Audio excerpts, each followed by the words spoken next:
Hey, Davin here with Digital Trends, and today we're taking a look at GoPro's newest Hero. Which Hero? This one. There's no number and no color. It's just the Hero.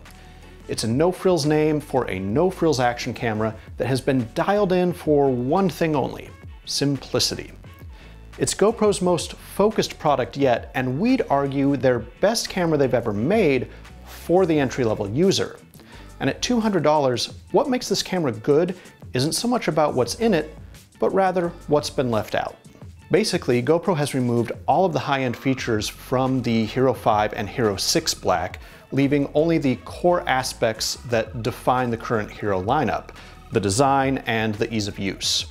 This is the same body as those other two cameras, and it's got the same touchscreen, the same weatherproofing, Wi-Fi and Bluetooth connectivity, voice control, and of course it connects to GoPro's great mobile apps.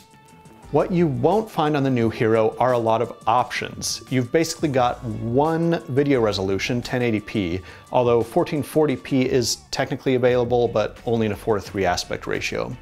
You have two frame rate choices, so 60 or 30.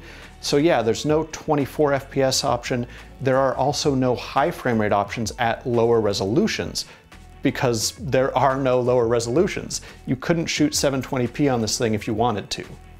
It's a similar story for the still photo features. In burst mode, you only have one setting, 10 frames per second, which certainly isn't bad.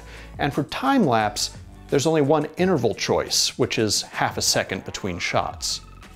But we're not complaining about the lack of customization. GoPro has distilled the Hero's functions down into the most common basic things that the novice user will need. You can pick this camera up and just start shooting without having to worry about any of the settings. Sure, advanced users will certainly get more with a camera that allows them more control, but this just isn't built for those people.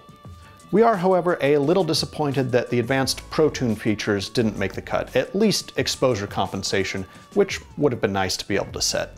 The Hero's real value is in the software. GoPro's mobile app is simply the best one out there, and the Hero does have quick story support and highlight tagging. This lets you quickly and automatically compile a day's or week's worth of videos and photos into a slick edit that's easily consumable on social media.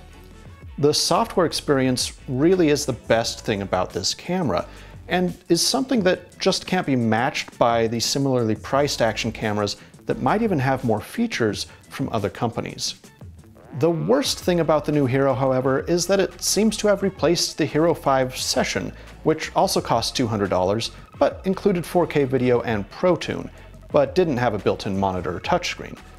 The Session was a great option for advanced users who wanted a second camera to complement their Hero 5 or Hero 6 Black without spending another $300 or $400. We're sad to see it go, but the new Hero is a better choice for new users, and is a great entry point into the Hero line and GoPro's ecosystem.